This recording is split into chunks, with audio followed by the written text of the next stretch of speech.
Hello, and welcome back to Parley, the show where you folks support the other stuff I make by paying me monthly to talk about the topic of your choice.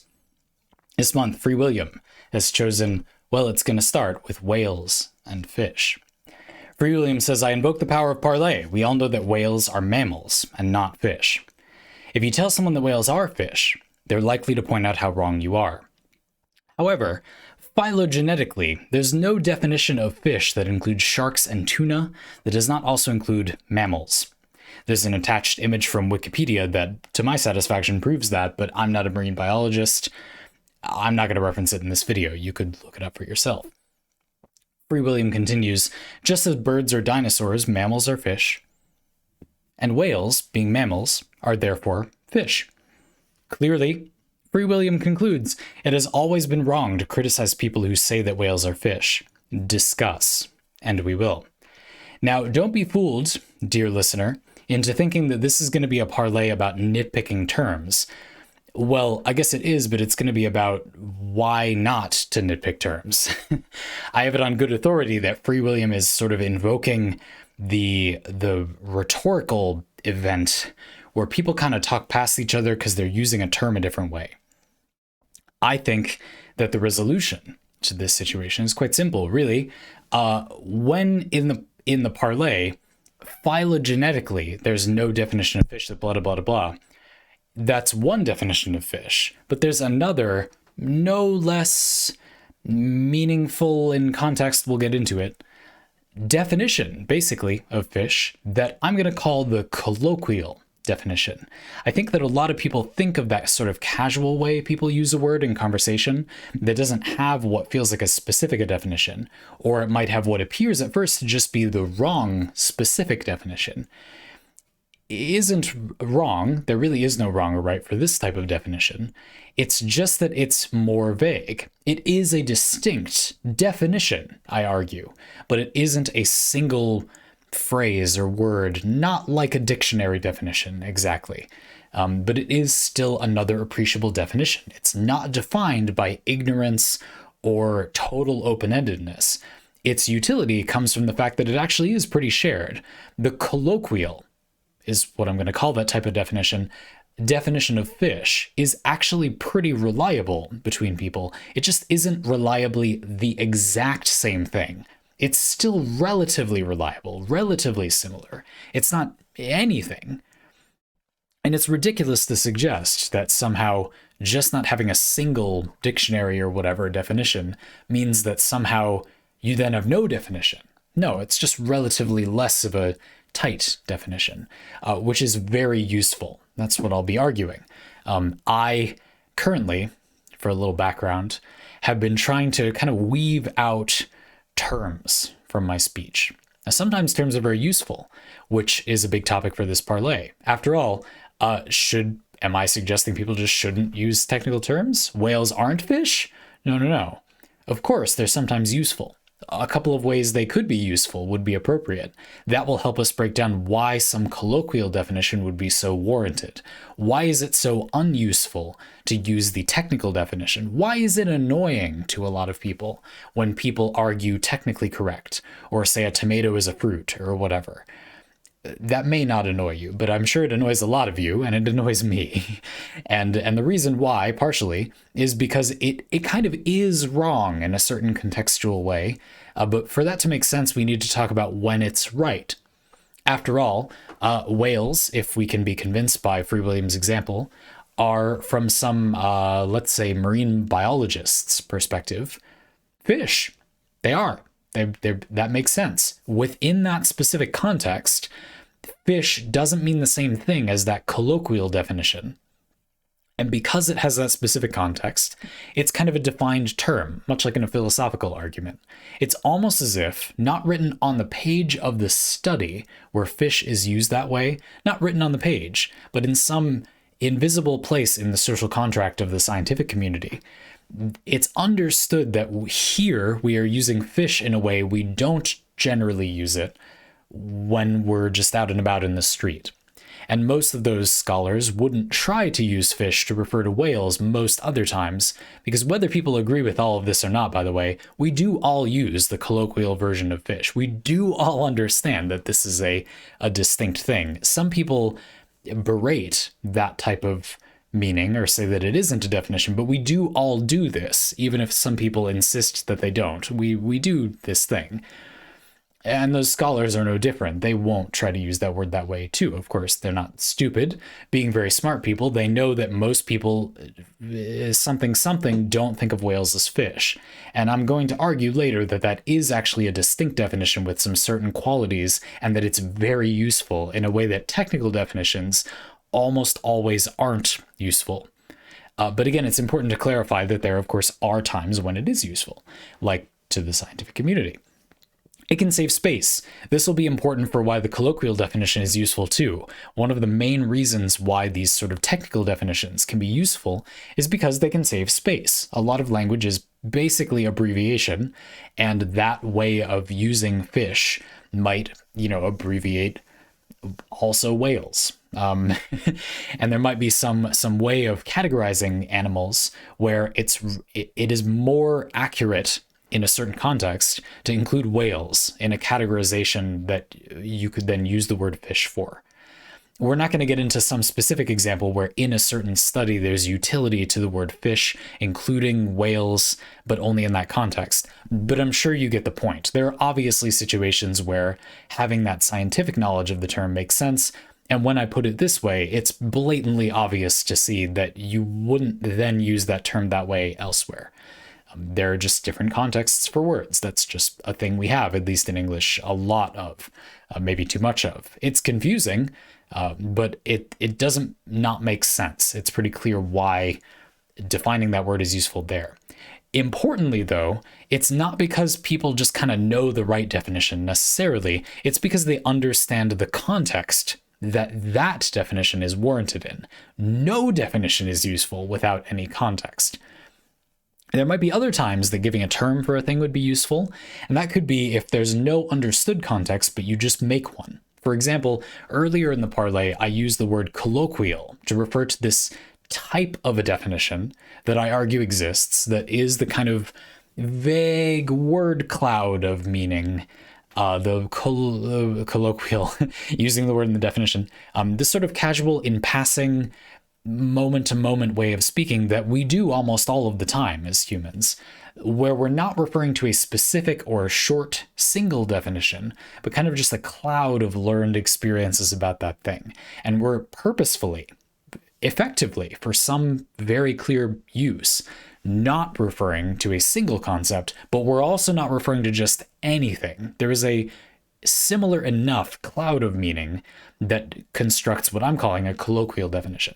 Now, I know a lot of you don't know the word colloquial, so why use it unless either I have some context I'm in which I know, for again, on good authority somehow, that people understand that word better, which I'm not, like a scientific community, but we're not there.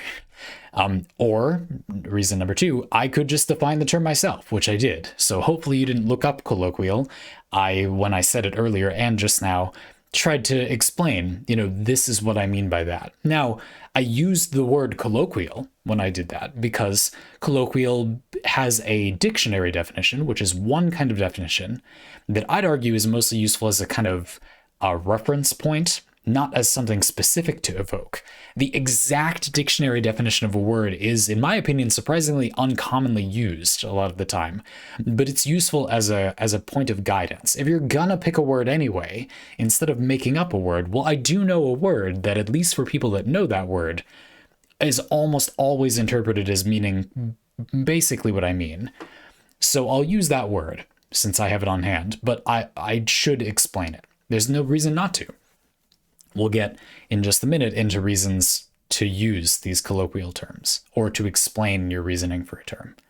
There might be a variety of reasons why people might not explain a term, but I just think it's worth noting that it isn't because it's somehow the right usage of the term, and so there's no need to explain. almost always you would still explain the term if there wasn't some reason not to. Like maybe there isn't really time, maybe you're in customer service, or you get a lot of clients very quickly, and so you could explain, do you want us to change your oil? What is the exact cost and what are the logistics of doing that? Maybe that's just impractical because of the speed of your oil changing business or something. I don't know why I picked that example. But a lot of the time it isn't unnecessary and people just tend not to explain. For another example, I was recently at the dentist and it was explained to me why, at least where I live in the world, fluoride isn't covered by insurance after you turn 18. So I can get it, I was told, but it will cost, $60.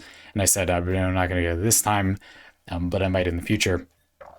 And I hadn't had that explained to me before. Now, in the context of that dentist's office visit, when a dentist is cleaning your teeth, it was a cleaning, they have time to explain. So up until that point in my life, every time a dentist didn't explain, there wasn't really a justified reason not to explain. It might have been because they socially felt like I didn't want to know, I guess, which, like that's a thing. Sometimes people don't want to hear you go on about something.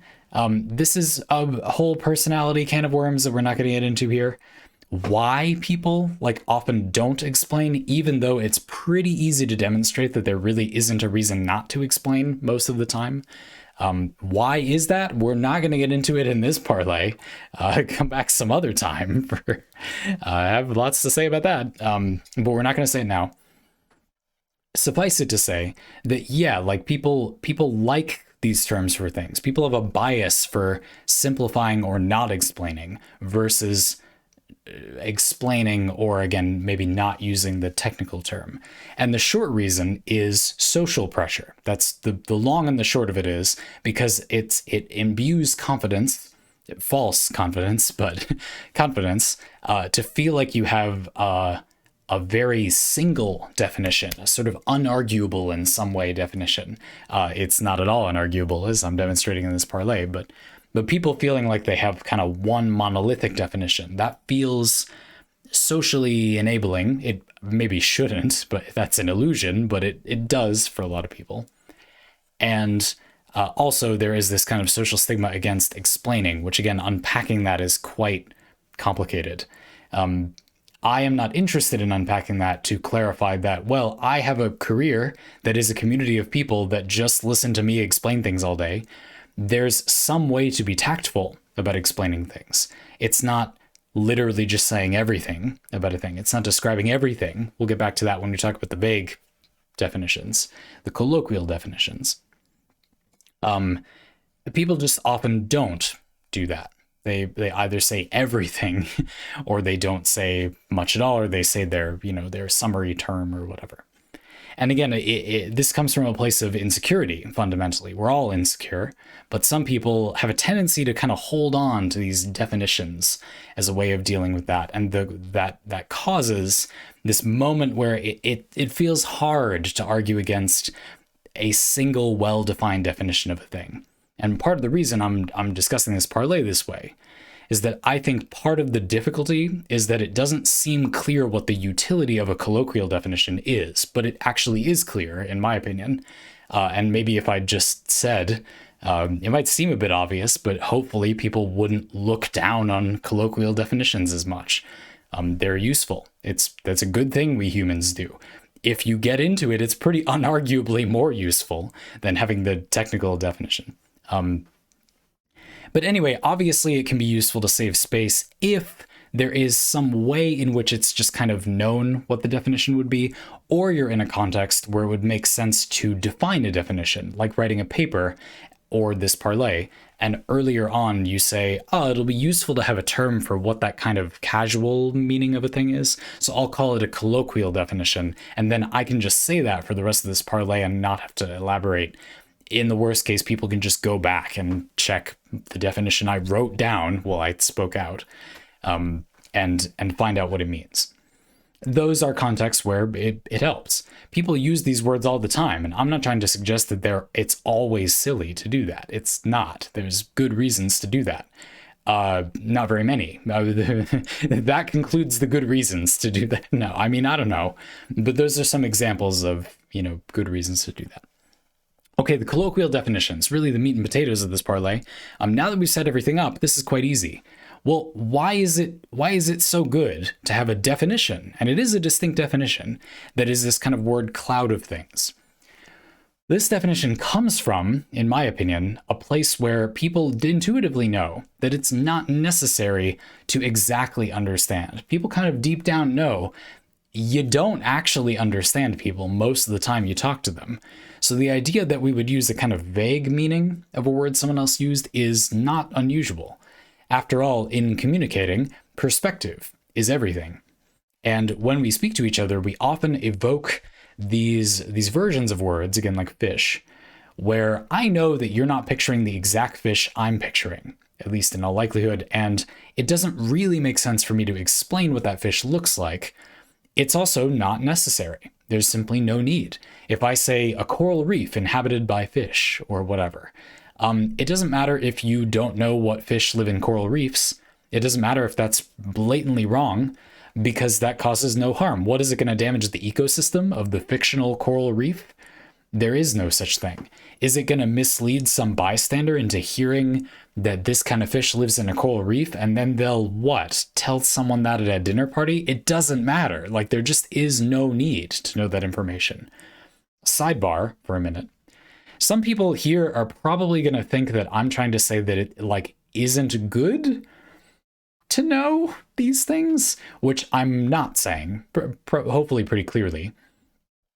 If we could just magically inject the knowledge of what fish live in coral reefs into everyone's brain, I suppose that wouldn't be actively bad, provided there isn't some space limitation on the brain that I don't fully understand. It just would have very limited good. It would have very limited utility. I'm just pointing out just how inconsequential that information is for almost everyone. And then for very few people, marine biologists, it's really important to know. And that's why they use a completely different definition of those words. And that's not bad. They're not more right. That definition is blatantly unhelpful to everybody except the people for whom it is very helpful, which is why we have different definitions. I'm not trying to suggest that it's actively bad if we just all knew what types of fish live in coral reefs. But you can see in this example that it's of basically no consequence. It's not that it's bad, it's just irrelevant. It's not good or bad. But certainly including that detail is bad by proxy because it's a waste of time. The utility of knowing that clearly doesn't outweigh the negative utility of taking the time to explain when there's no clear use for that knowledge. Just like it would be absurd to teach a subject in school, oh boy, that you're not clearly going to use. That would just be silly. It's not bad to know, but no one cares about that. There's a clear cost. You have limited time on this stupid planet. So of course, it's not that it's bad to know. It's just that getting hung up on that detail is just obviously whittling away our limited mortal lives. And so we should all intuitively be able to understand there are times, and it's really a matter of knowing which times it makes sense not to clarify. I'm not trying to suggest that it is bad to have knowledge necessarily. To end this sidebar, you can just look it up on Wikipedia or wherever. So I would argue that there's people really like kind of intelligence score is how I think of it, knowledge, book facts knowledge, when I would argue our mobile phones have made that almost completely worthless to almost everyone. I am cursed with the ability to pull up that information very easily. I could tell you stats of weapons in games I play very quickly, and I'm not going to try to convince you that that doesn't offer me any utility. Obviously it does. But yeah, I mean, I've taken advantage of that by having a type of job where having basic information about a game on hand in my head without having to look it up helps me run a type of stream that I wouldn't otherwise be able to. This isn't useful to practically anyone's career. I just happen to have one of the few where it is because I invented this career for myself, this specific business model, this specific type of entertainment. of course, around my strengths, however trivial they would be most of the time. Like, I'm using what I've got, give me a break. But that doesn't mean I value that ability. In fact, I often think that unfortunately, by demonstrating that ability, I suggest that it's good to know all that information. And I'm not fully sure what to do about that, but that's a topic for another time. Anyway, to get back on track, the use of having a vague version of a term. Yeah, like usually we all understand that there's just an inherent cost in clarifying. And so often it's not necessary to fully understand. When you write, for example, it's very useful to be able to have the reader populate your scene with fish. And it doesn't really matter what fish. You know, when you describe a scene, you won't describe everything. You'll describe the key bits or maybe the weirdest thing. There's various approaches depending on your needs and your writing style. Maybe you'll do it based on kind of like lighting a scene. You'll describe what you feel are the key pieces, you know, the innkeeper here, the light over there, because that sets the mood. Or maybe you think the innkeeper and the light, well, people are imagining lighting in a tavern and a tavern keeper, and their idea of that's probably pretty good. Now, this tavern, though, has a very distinct bar stool. And so you're going to describe the hell out of that bar stool because that's the detail that the audience won't fill in with their colloquial definitions as accurately as you're going to make use of. Apparently, this bar stool really matters. Something like that. You know, there might be various approaches. But the point is, it's of critical importance. You wouldn't really be able to communicate vivid imagery without not having to communicate a lot of the imagery and just letting the audience fill in details that they don't need to be exactly right for the scene to make sense.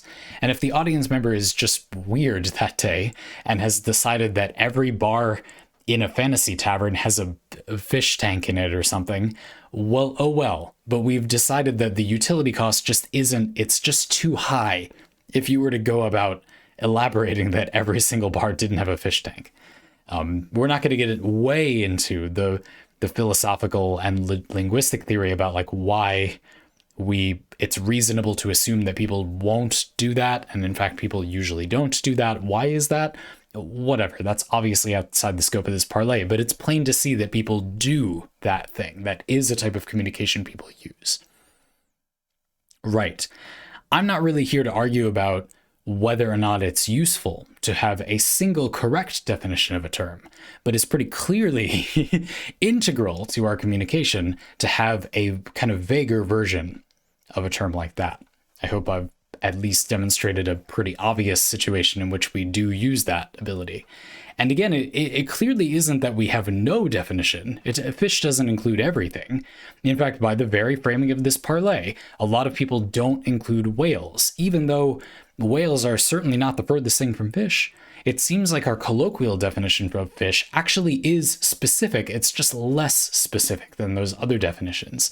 It definitely is a set group of things. It's not everything. It's not meaninglessly broad. It's relatively specific. It just isn't the most specific, I guess, because that isn't useful. Very few things are the most specific.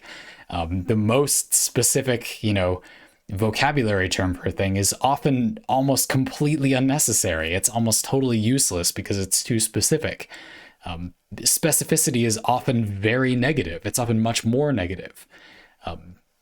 One of the things that is hard and fun about my job is trying to clarify without being too specific, which is challenging. I don't pretend to be very good at that, but I certainly try. Anyway, it's clearly useful to have a kind of vague definition of a thing.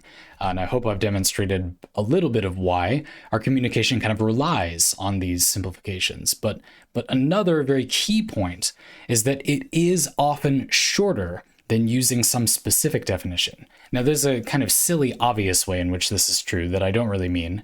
Like if you say, I prefer through composed music, instead of saying, I prefer music that repeats less, I guess. If you say, I prefer through composed music, you should know, if you don't live under a rock, that most people don't know what that is.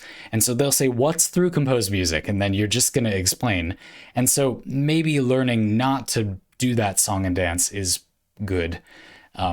I think that's good. But obviously that's a little silly. What I really mean is a lot of the time being more vague or open-ended like that creates more understanding than if you were to specify, like with some correct term or with an explanation. Leaving it vague and accepting that human communication just isn't usually about perfectly understanding each other. It's usually about relatively understanding each other. It leads to better communication. I'll give you a simple example. When I was at that dentist appointment, my dentist was talking to me about coffee shops. I explained to her that, I drive pretty far to that dentist, but there's a coffee shop I really love there, and I really like, the coffee they make there, and I like that dentist. I like them. They do a good job. And this person was new, so I wasn't flattering them. I was meeting them for the first time. And they started a little conversation about coffee shops. And they said, I wonder if I can guess which coffee shop you really like around here, which I was thinking they probably won't. And they started guessing. And they said, I really like a good cup of coffee. And in that moment, a bunch of stuff happened because it's me, of course. I can't just live my life. Of course, I immediately thought, well, hold on. The colloquial definition of coffee, I like my coffee. The colloquial meaning of that phrase is complicated because a lot of people mean caffeine or like a coffee flavored desserty drink. Both fine, but both not what I mean when I say I like a good cup of coffee. I think, in fact, people mean, about those three distinct things. And maybe not evenly, but a lot of people mean each of those three things. If you took the whole population of the world and divided them into, I guess, people that don't drink coffee or like coffee, and then people who like caffeine, and that's what they mean by I like a good cup of coffee, and people who like coffee flavored confectionery beverages, that's cool too, the different thing that by that they mean they like a good coffee or whatever. And then people who are saying they like, a black coffee, just brewed coffee. That again, don't be tempted to argue that that's the correct definition of coffee, because that doesn't mean anything and has obviously less utility than accepting that it's just this vague thing. But there's kind of a few vague things, sure.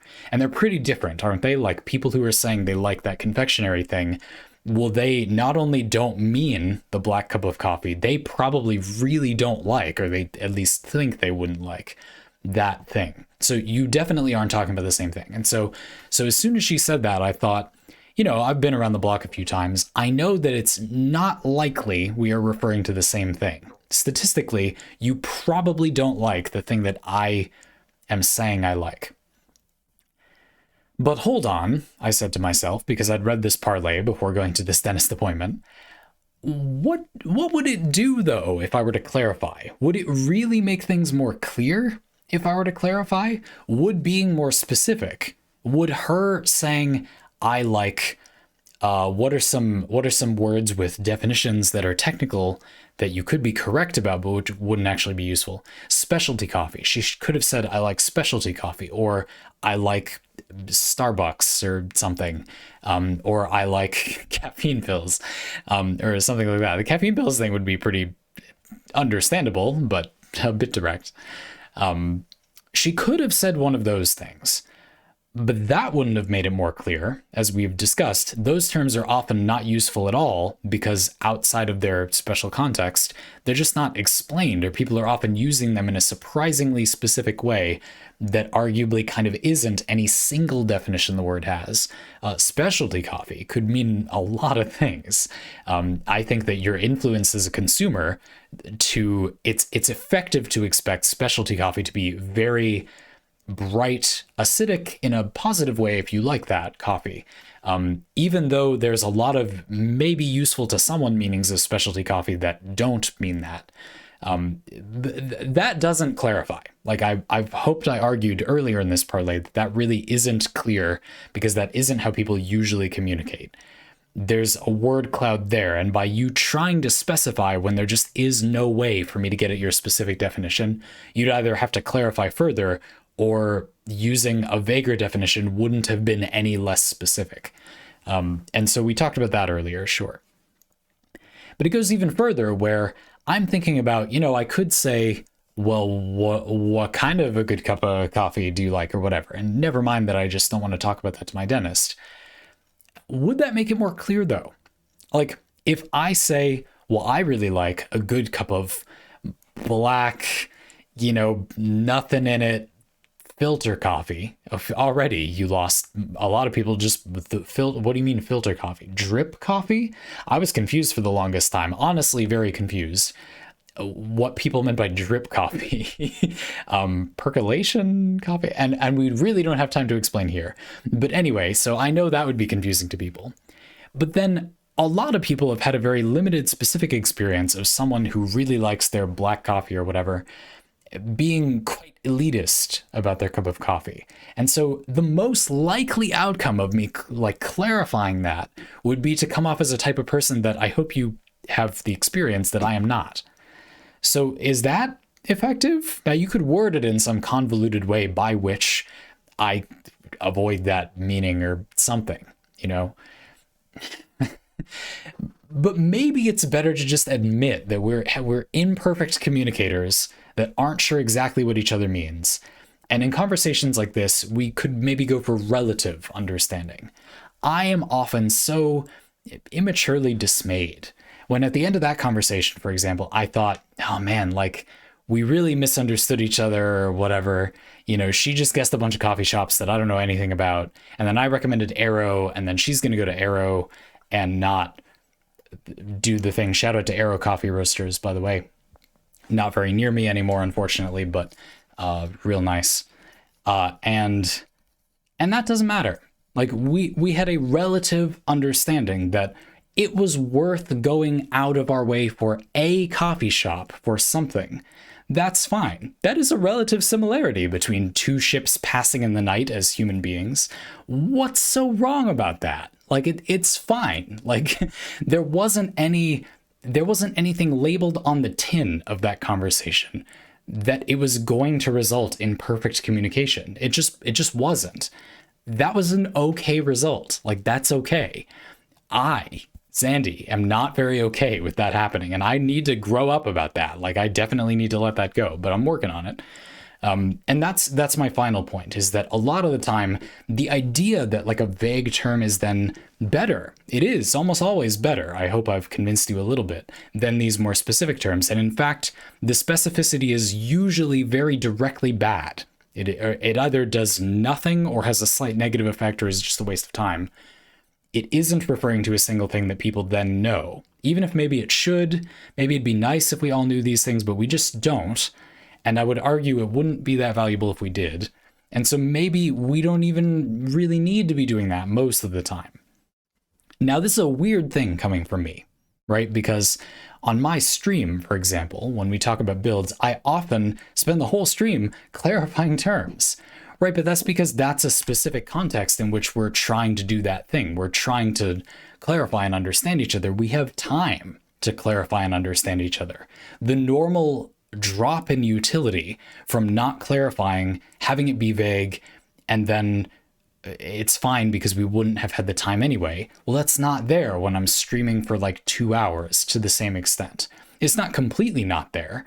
There's still some need to, keep moving. Sure.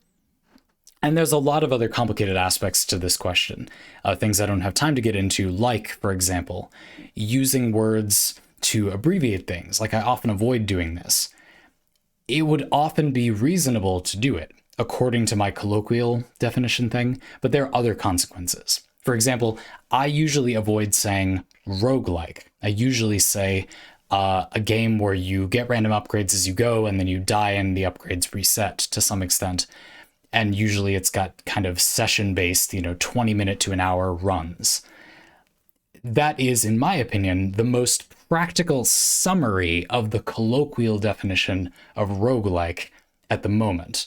The most practical summary. There's no single definition. It doesn't exist. There is no correct definition. That's not real. There's a bunch of correct definitions, all of which I'm arguing are pretty much useless. But you can say roguelike and refer to that cloud thing. I think people often do in practice, even if they don't think they are. And if you're referring to some specific thing when you say roguelike, but then everybody understands the colloquial version, and you don't like complain that people don't agree with your correct apparently definition, I guess it's fine. I usually avoid using the term. Now, some of the time I could say it, and I'm not saying anything specific about a game sometimes, where I need to clarify what I mean by roguelike. But I still don't say it. And the reason in those cases is usually that I don't want to encourage people to say it. The whole point, the whole thing we're doing, is a community where we try to understand. And so for the one person who doesn't know that term, the whole point of the show is to reach understanding. So I feel that it is a good way to represent what the thing I'm doing is about, to explain anyway, even when it maybe isn't necessary in that moment, because it has an overall effect that benefits the stream. Obviously, this conversation about colloquial meaning is only one slice of communicating and of creating a community on the internet. This doesn't govern everything that I'm doing, for example, alone. Of course not. I avoid these things a lot more, partially because there's other good reasons to do so that have some effect, like I was just explaining, and also partly because I personally feel that it just isn't. You have everybody else in the world who will summarize everything and look past the specifics or whatever. I think it would be valuable to try to be good at being relatively specific, but not too specific. Because, to summarize, I think that's what human communication is.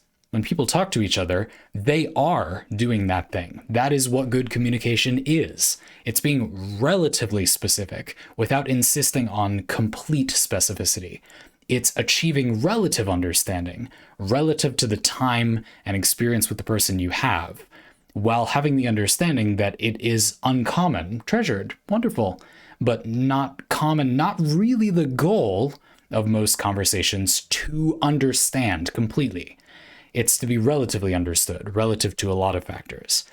I'm quite weak at this. Like, this is not something I accept easily. I want everybody to try to fight to really understand. And that just isn't, you can't live your life that way, I don't think. So I'm resisting it for reasons outside this discussion. I don't think it's always wrong to summarize, or if you say some genre term for a game, I'm not going to get like mad at you or something. Sure, if you like, I think you should think about this topic. I think it benefits you. I think the benefit is pretty clear. It just is more effective communication a lot of the time. But I'm not trying to say that I am dying on the hill of really anything. Certainly not this idea. There might be some, I'm sure there is some utility to these terms that I have failed to appreciate. There's also a lot of harm these terms do that people consider to be a positive benefit. For example, people like these little terms. They find them fun. It's like they're part of the group. They know that word. It will get more people to watch you, but will it get the kind of person that wants to have a discussion where they pursue understanding? I don't know. I'm not sure that using a term that is defined by its lack of clarity is a good way to get people who want clarity.